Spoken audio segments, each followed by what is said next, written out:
Amy, let me tell you about a magical place that is so exactly designed to be enclosed space, year-round fun for the whole family that I bet you already know what I'm going to say before I even say the name. Let's say it together on 3. 1, 2, 3.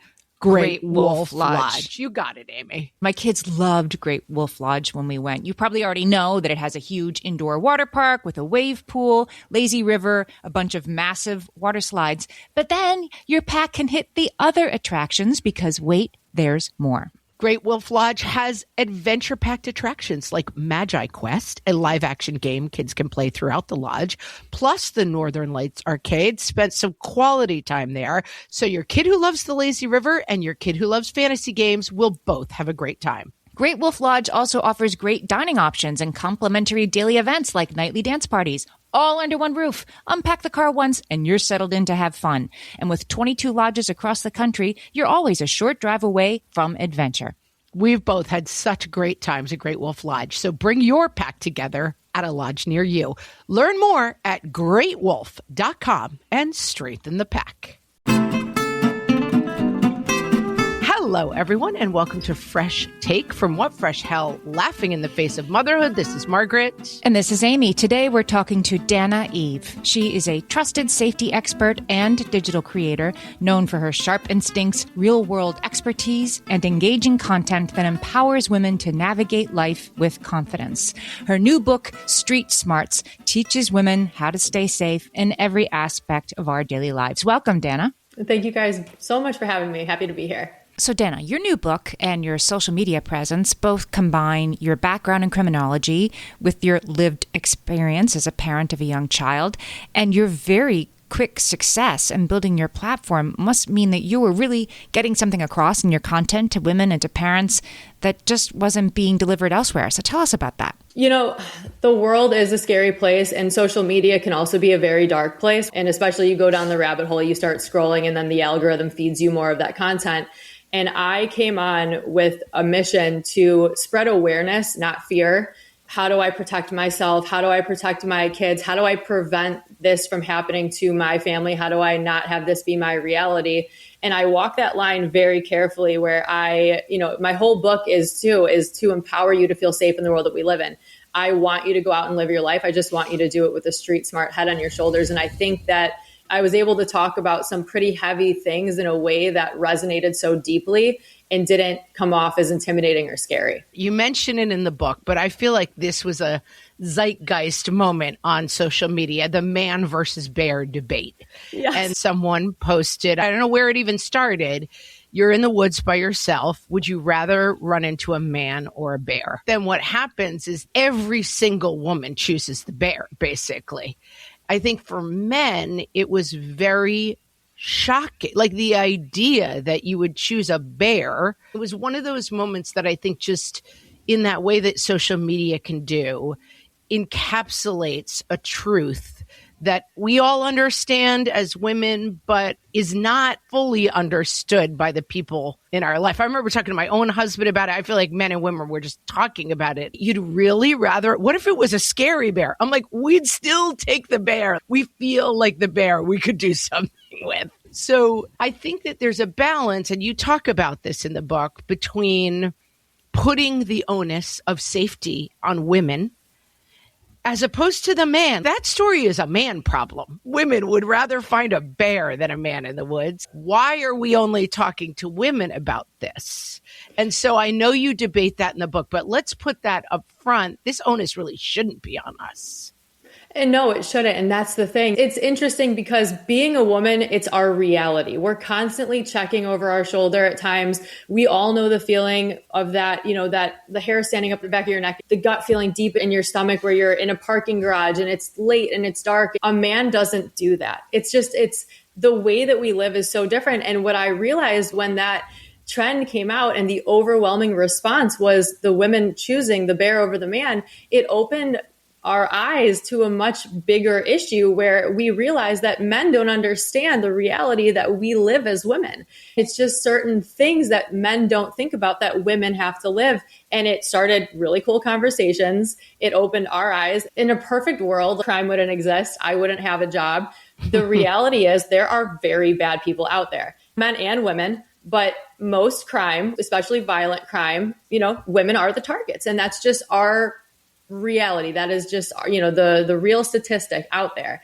And it's a really important conversation to have. And I think more and more men are understanding. But the point of what I do is also to start that conversation where our, families are sitting down at the dinner table and men are involved and know how important awareness is and safety is in the very real world that we live in. Dannah, let's go back to the hair on the back of the neck thing you were talking about, walking through the parking garage. And part of the problem for women is that our instincts are good. They're there to keep us safe. They aren't always correct, but they aren't always wrong. And the additional work that we are socialized to do as women to not hurt somebody's feelings, to not yell for help unless you're really sure the guy's, to be nice about it if you tell the guy you're not interested in seeing him again. The ways we are taught to tamp down our own instincts are part of the problem, don't you think? 100%. It's honestly a massive part of the problem. As a society, we have taught women, oh, you're overreacting. Don't be rude. It's just, I can't even listen to it anymore because we are teaching women to not trust their instincts and to not trust their gut in fear of being wrong or in fear of overreacting. So I want women to read this book, but I also want the conversation to start at home where you are empowering your children to trust their instincts and not worry at the end of the day what someone's going to think. Because worst case scenario, let's say you have a gut feeling, you have a gut instinct about someone or something, and you do react and you remove yourself from that situation. And what if you were wrong? Okay, you're maybe a little bit embarrassed, but what if you were right, didn't do it, and then you're now in a very dangerous situation? So that's something that definitely needs to change. And as a culture, I really hope that we get away from teaching women to suppress their voice and to question their intuition for fear of being judged or dramatic or overreacting. Let's review. I think most people know this, but for people who may not have heard the phrase fight, flight, freeze, or fawn, can you just explain those 4 reactions? Because I think knowing how you react in situations can be very empowering. Absolutely. And the thing is that you never really truly know how you might react. And that's why I always talk about playing the what if game and putting yourself in scenarios before you, God forbid, find yourself in one, because then you're in a better position to react and respond in a way that will keep you safe. So fight, that's really what it sounds like if you're in that situation. Fight or flight, we probably know both of those. Exactly. That's like life or death. Fight the bear or run from the bear? Fight the bear, run from the bear. Let's talk about freeze. So freeze is a reaction that a lot of women experience. One of my very close friends, but something will happen and she just freezes in a situation. She's like, I don't know what I would do if you weren't next to me in certain situations, because I would just stand there like a deer in headlights. And then once I started having her play the what if game a little bit more and saying, okay, like, what are the situations that you're scared of freezing in? She'll be like getting off an elevator and a guy approaches me and, I don't feel safe anymore. So then we'll talk through those. Well, what are your options here? Can you lie to survive out of it? Do you need, layers of defense to make yourself feel empowered to stay safe? Is it a personal alarm? I always say, carry what you feel comfortable and confident using. And then taking it a step further, fawning, it's a very interesting one. And what that is basically playing along for survival. So if it's not in your best interest to scream and fight like hell to try and get out of there, it's best to play along and then wait till you have the opportunity to escape. And that's very intentional. Fawning sometimes happens naturally as our survival response, but it can also be very intentional in those moments to save your life. And I think it's important to underline, because I've been in all of these situations and had all of these reactions. I remember once being on a train and a guy next to me started like touching my leg. I was, probably 18. I completely froze. And I would have thought that I was kind of a tough girl. You know what I mean? Like, it shocked me. It just surprised me. We often call things on the podcast morally neutral. Like, these are just reactions that happen. And I think often people who freeze or fawn are considered weak, and people who fight and flee are considered strong and good. Taking judgment and morality out of these responses and telling people these are deep biological responses that you may not have control over in the moment. So what you're saying, it's good to learn these and think about them in advance, but it's really worthwhile uncoupling them from any feeling of like good people fight and weak people freeze. Absolutely. And it's all strategy as well. I mean, our body, our instincts, it's evolutionary. You know what I mean? So if you freeze in a situation as well, it sometimes is just giving you the moment to be like, okay, I'm really uncomfortable right now. What do I do to get out of this? You give yourself a moment. Okay, I'm absorbing what's happening. I'm taking a second, and now I need to get out of this situation. What's my best option? So it gives you, again, that comes with education, that comes with empowerment. One of the reasons I wrote this book, the more that you practice, the more that you exercise your intuition, the more that you lean into those gut feelings, the stronger that they'll become, the stronger your intuition will become. It's like a muscle. The more you work it out, the stronger it gets. So it could be super simplistic, and then it could also be in a dangerous situation. But I always encourage women that if you find yourself, no matter what it is, but you have a gut feeling about something, someone, lean into it. Take that moment, sit in that. Why do I feel this way? Maybe my intuition is telling me something about something or someone, and I just need to lean into that. So it empowers you. Mm-hmm. When you think about this stuff ahead of time, it does help you because you're not going to think, now, should I fight, flight, freeze, right? You're just going to do something. But when you do think about it, I was in a situation recently where I live in New York City, getting out of a taxi with my kid. There is a very violent fight happening on the corner and people are gathering around to watch. And my kid was like, what's going on? And started, moving towards this fight. And just something about, we had talked on this show about getting off the X and just getting out of the unsafe situation. And it doesn't have to be done in the perfect way, it just has to be done. And I just knew in that moment, I'm like, get in our building. It doesn't matter. We don't need to go be citizen journalists and see what's happening in this fight. Get away from the fight.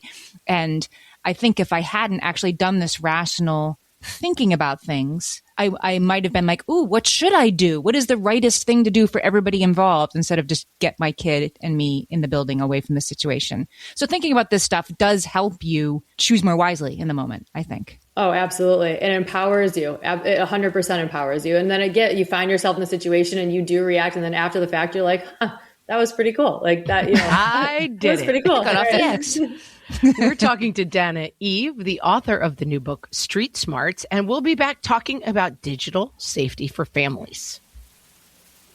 Hellions, it's time for some spring cleaning, and I don't just mean the coat closets. Doing your financial spring cleaning can actually be super easy when you let Monarch do your financial spring cleaning for you. One dashboard that gets your entire financial life organized. No more clutter, no more mess, no more logins scattered everywhere, just accounts, investments, property, and more, all in one place. Get your first year of Monarch for half off, just $50 with promo code FRESH. Monarch allows you to look not only at what you've already spent, but also to plan for the future. With Monarch, you can set savings goals, plan for big purchases, and notice spending trends before they become a problem. I can generate cash flow reports that show me what we spent this quarter, this month, what we're probably going to spend next month, and feel prepared, organized, and knowing how to plan for the future. No more surprises and a lot more clarity. Try Monarch. Use code FRESH at monarch.com to get your first year half off at just $50. That's 50% off your first year at monarch.com with code FRESH.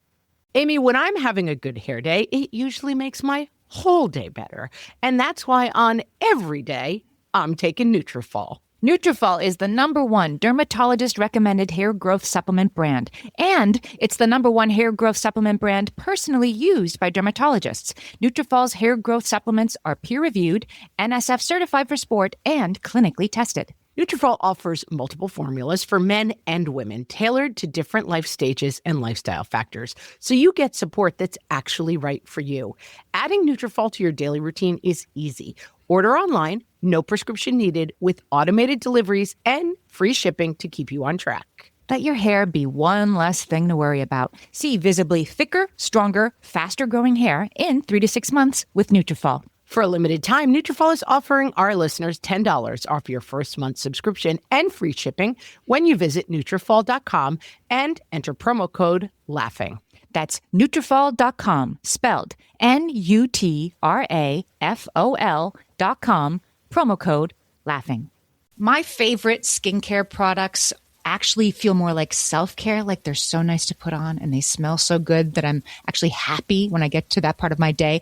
And I swear that is how I feel about Osea's anti-aging body balm. Amy, you are usually the lotions and potions queen on this podcast, but I have to say, hard agree. Osea's anti-aging body balm is a liquid silk body balm that combines the lasting hydration of a lotion with the firming power of a serum, leaving skin smoother and firmer. This body balm is clinically tested and designed to deliver visible results you can see and feel. So we've gotten to use this product for a couple of months now, and I swear I have really noticed firmer and smoother skin, like on the back of my hands. It's like getting a mini spa treatment from head to toe. Get a spring-worthy glow with clean, clinically tested skincare from Osea.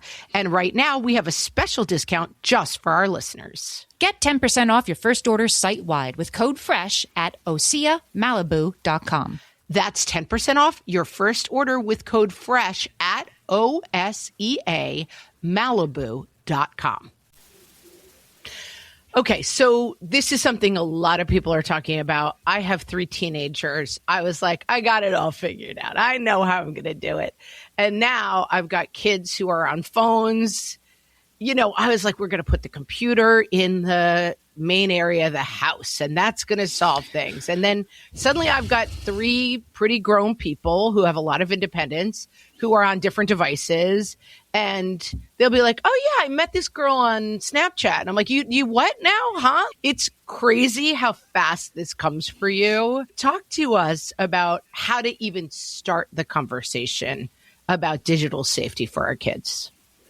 It's a very unique time to be raising a child with the digital world advancing at what seems like just a rapid pace. Every year, it's insane what else comes out. And starting the conversation starts really young. You know, in the perfect world, keeping all devices locked away, like that's what we all would hope and think would be, oh, that's easy. But then there's a device that they need for homework. Right now, I have a 3-year-old, so I'm not in that yet. But I know that I'll get there. And by the time your 3-year-old is 13, God knows they'll have like an implant in their eye where they can talk to weirdos. Who knows? Nothing would surprise me. So what I tell parents is that your kid's going to go off one day and live in this world. You have to educate them and empower them to go live their life. So that starts at home, and that starts with the conversations early and explaining to them what's out there, explaining to them what sextortion is, have those hard and uncomfortable conversations in a way that's very non-accusatory or non-judgmental. You want to be your child's safe space so that if they find themselves in that situation, or if something starts to feel wrong, again, empower your children to trust their gut, and then have the ability to come to you and go, hey, mom, I made a mistake. I sent a picture. Obviously, inside your heart's starting to beat very rapidly and you're panicking, but externally, you're going to go, we're going to figure this out together. It's the education and the open line of communication and the mutual trust and respect that's going to go further than anything else at the end of the day with your kids. And is it about trusting their instincts? Is there something that your teenager might be setting aside, that uneasy feeling in themselves before they get to the point that they're sending pictures? Yeah, I mean, that definitely could be it. And again, that's where you say, if something doesn't feel right, then come to me and we could figure it out together. Have those conversations before you're giving them a cell phone. You know, yes, we discussed that you can get a cell phone, but before we do that, we're going to sit down and we're going to have a conversation, because with this device comes great responsibility, and it opens you up to a world that you're not used to. Knowing what's out there and having one myself and seeing, what goes on in the world, we're going to talk about it. The education, the conversations, the open line of communication, and empowering your kids that if something doesn't feel right, you can come to me. If you made a mistake, you can come to me. I am here. I'm in your corner, and we're figuring out life together. You know what I mean?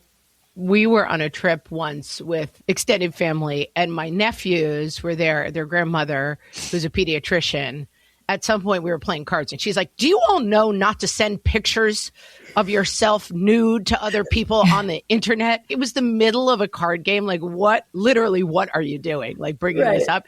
It was a group of like 11-year-old boys. They all died, basically. One of them actually hid under the table. But you have to say things out loud. You have to actually give voice to uncomfortable things. And there's never a good day to be like, here's what you do if a weird person touches you on a train. But when we skip those conversations, the kids don't know what to do. I mean, it's a very hard balance, I think, because we don't want to introduce urban legends, basically. Like, oh, this is some really scary thing that's happening. A while ago, there was a thing called Momo. It was like a scary chicken puppet.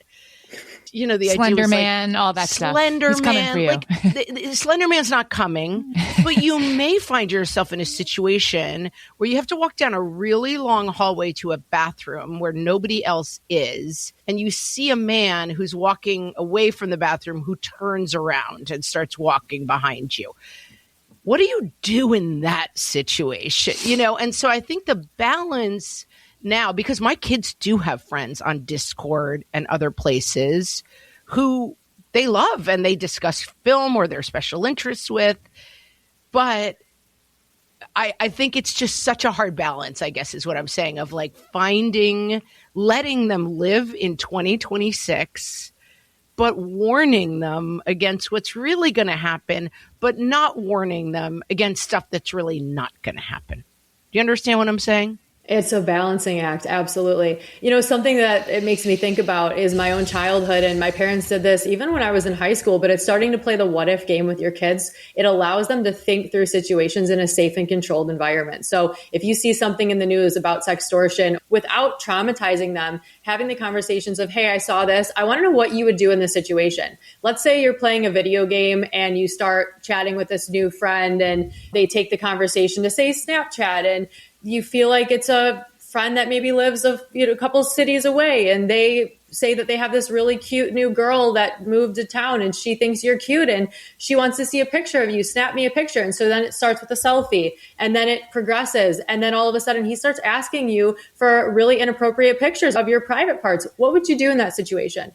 And now they're in it where they're, okay, this is maybe an uncomfortable conversation because now they're going to have to think through something uncomfortable. But at the end of the day, they're doing it with you. And if they have questions, we're breaking a cycle. Like, sex is such a taboo topic. And I think we're getting a little bit more comfortable talking about it. When you have the uncomfortable conversations, even if you as a parent feel that you're uncomfortable, know that you're doing something good. You're breaking a cycle. And you're then sitting with your kid in a reality where they're going, I never thought about that before. And now if they find themselves in that situation, wow, mom had this discussion with me, dad had this discussion with me, grandma had this discussion with me, they're my safe person. I can now go back and be like, I messed up. I knew that I shouldn't have done this and I did. Help me out of it. Play the what if game, make your child the main character, and then let them think through a problem themselves and see how they would solve it. Are there red flags that you can teach your kids to look for before you get to the point, okay, now you have to send me a nude picture, or I tell all your friends? What are the signposts that might be a little earlier on the road that kids could recognize?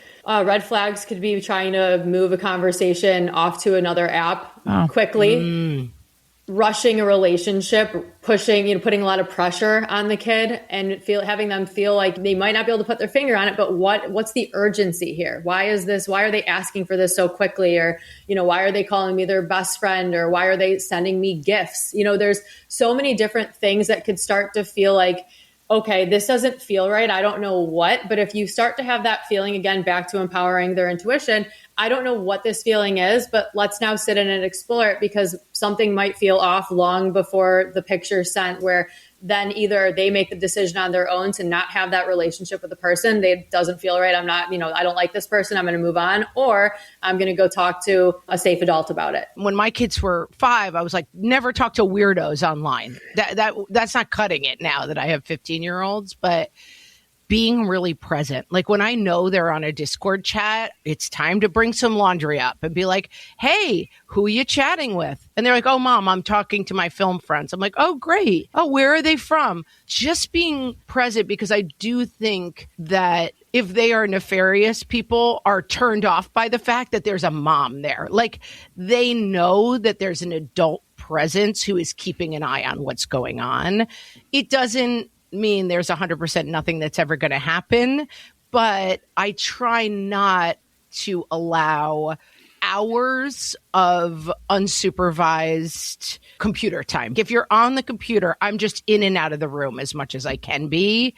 And it's funny because my son's Discord friends always make fun of me because they're like, is that your mom again? I'm like, well, it is the mom again, and I will be here every day, you little suckers. No, that's brilliant. I've had a lot of parents talk to me about they just have a simple rule, like no phones overnight in the room, because that's when nothing good's happening at that hour.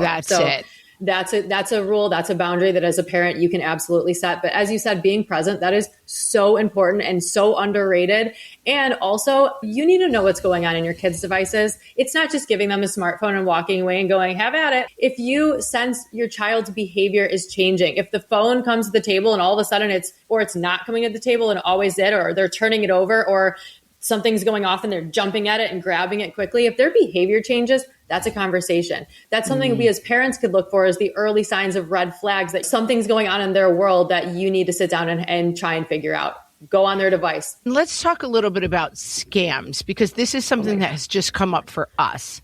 The scammers are getting really good. It used to be that someone would call you with a very thick accent and be like, I am the sheriff. You must send me $5,000. Who falls for this, you know? Right. But now it's becoming much, much more sophisticated.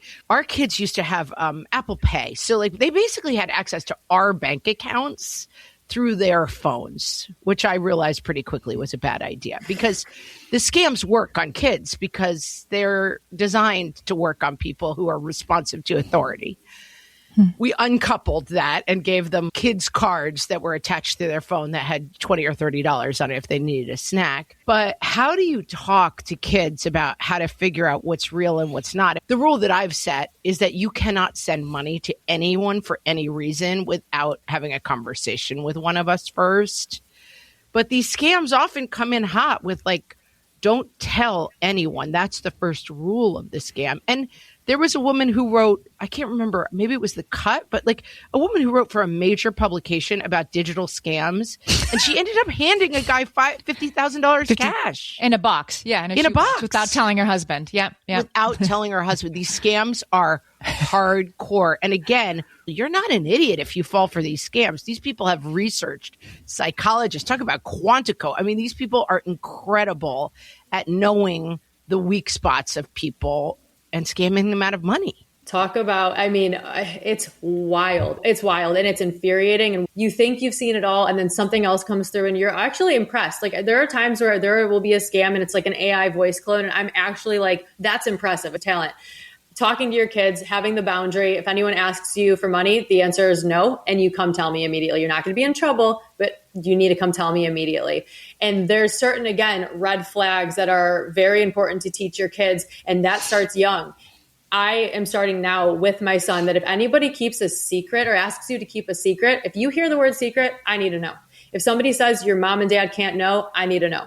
If somebody says, don't tell your mom and dad because I'm going to hurt them or kill your family, whatever it is, you come to me immediately. So that when they start hearing those, God forbid they don't, but like if they start hearing those phrases or someone comes to them or it's an online chat and they're saying your parents can't find out about this, that flag goes up and they're like, oh my God, mom talked to me about this. Dad talked to me about this. I need to now have a conversation. And what if I did send the money? I know that I can go. They might not be thrilled with me, but they're going to say, thank you for coming to me. I'm going to, I have a safe space there and now we're going to figure it out together. But it's having those conversations early and teaching those red flags and then having the boundaries. We're not sending money to anyone under any circumstance unless you come and talk to me. But just know that, again, it can't come from fear. It has to come from empowerment and education. So they're not afraid if they do make that mistake. But you want to empower them with the knowledge and the tools that they start to detect these things early. And then they can make the decision for themselves. And they might even not have to come to you because they're smart enough to know that, oh, this is a scam. And then they tell their buddies about it. And then because of one conversation you had with your kid, their entire friend group avoids the scam.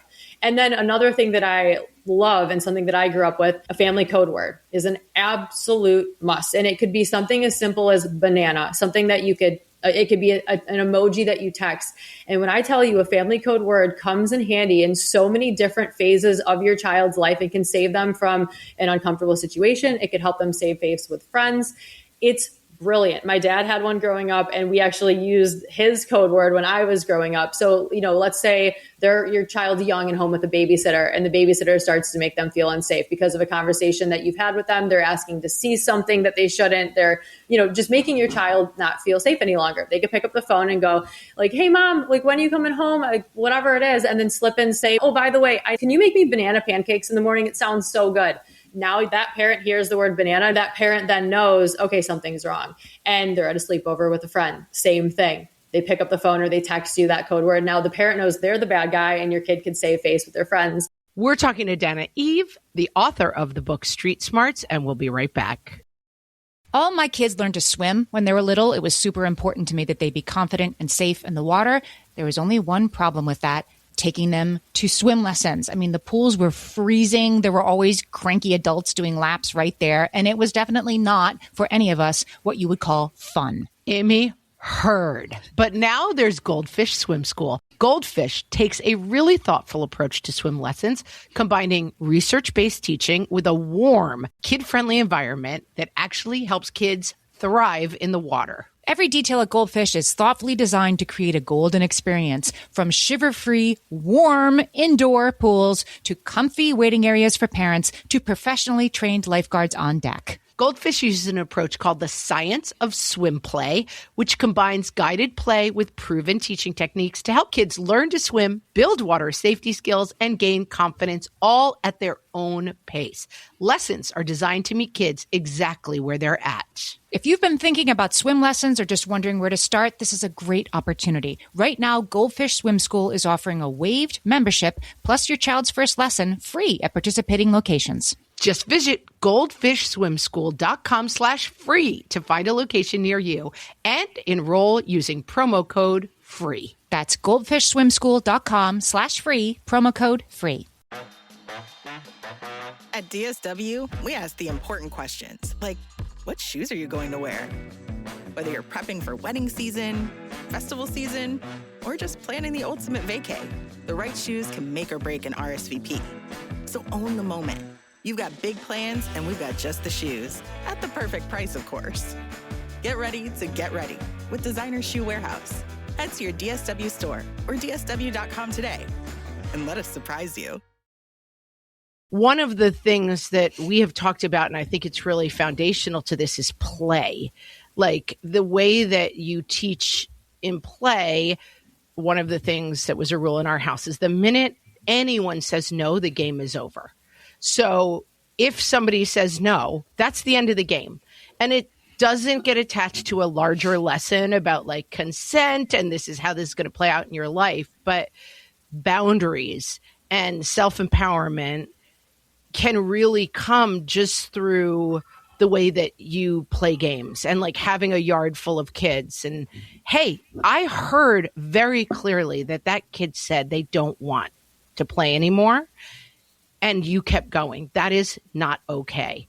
And so that a lot of this establishment doesn't only have to be at the dinner table being like, don't send nude pictures to weirdos. You know, it can come through kind of the fabric of the way that you teach kids to feel confident and empowered. I love that. And it's funny that you say that because we have a rule in my household. We stop at no, literally hands up. We stop at no. So if we're playing and I'm tickling my son and he's like, mommy, no, or mommy, stop. Okay. And then vice versa. Like it's the same thing. So if he's say pinching me and I'm like, buddy, stop, he knows, hands up. Like we're not doing that. So it's teaching that boundary at a young age. And you're right. It doesn't have to be that deep. It's like a household rule. It's how we play. If somebody says no, we're done. I wanted to ask a little bit about stranger danger and the ways that is sort of an outmoded way of teaching our children interpersonal safety. The babysitter in the house that's making the kid uncomfortable that you were talking about before is not a stranger, but is asking inappropriate questions. So what's the more 21st century way to talk to our kids about being aware of their safety around adults? I actually hate stranger danger, and I teach tricky people over stranger danger. Tricky people. Got it. Tricky people, tricky behavior, because it's not just a stranger. It could be, but it's typically not when it comes to child abuse and things like that. I think that's so important to underline for people. Statistically, the reality of the people who hurt kids the most are people they know. It is extremely unlikely. I knew somebody who used to make his kid bike down the street, and then he would try to grab them in the car and like teach them to hold onto their bicycle because that's what he was most afraid of. Someone was going to snatch them. And I'm like, oh my God, you are teaching the wrong skill, my friend. Like, you got to teach him how to know if the soccer coach is a tricky person, not how to hold on to his bike when someone tries to snatch him off the street. And that goes back to the conversation. It's the red flags. It's if somebody says to you, don't tell your mom and dad, that's a flag. If somebody asks to see your privates, that's a red flag. If somebody makes you feel uncomfortable and you don't necessarily understand why, but you don't feel safe being alone with Uncle Bob, come talk to me. Tricky people, tricky behavior. The theme of all of this is empowering your kids to trust themselves and their feelings more than anything, and understanding what tricky behavior looks like, what adults should never ask of your child, and then having that open line of communication where if they find themselves in that situation, they're coming to you. The message I think that you want your reader to take away from this book and from all of your content is a sense of empowerment, not a sense of overwhelm, not a sense of there's danger around every corner. We certainly don't want our kids to feel that way. This is about empowerment, right? So can you give us, maybe the person listening who needs sort of one actionable step that she can take that would make this feel empowering rather than more scary for her and her kids? What would you suggest? I mean, that's a great question. And honestly, I would say it's as simple as being aware of who and what's around you. A distracted person is an easy target. And if you move through the world with awareness and you walk with power, you walk with purpose, you're not going to look like an easy target. If you live aware, you live empowered to live your life. And that's exactly why I do what I do, why I wrote this book, because it's so true. I don't want you to be scared. I want you to go out there. I want you to go have fun. I want you to live your life. But if you do it with a street smart and aware head on your shoulders, you're going to be able to handle life as it comes at you. Dannah, tell everyone where they can find you, where they can buy the book. You could find me online. All of my usernames are just Dannah, DANNAH_Eve, EVE. And then please go get your hands on Street Smarts. Honestly, my goal is to get this in every single woman's hands, just because I know how powerful the information is. And again, my goal is to just make you feel empowered in the world that we live in. So you could buy this book anywhere that you buy books. It's called Street Smarts. We will put the link to buy the book on Bookshop and the link to Dannah Eve's social media in the show notes for this episode as well. Dannah, thanks for talking to us today. Thank you so much for having me. Thank you.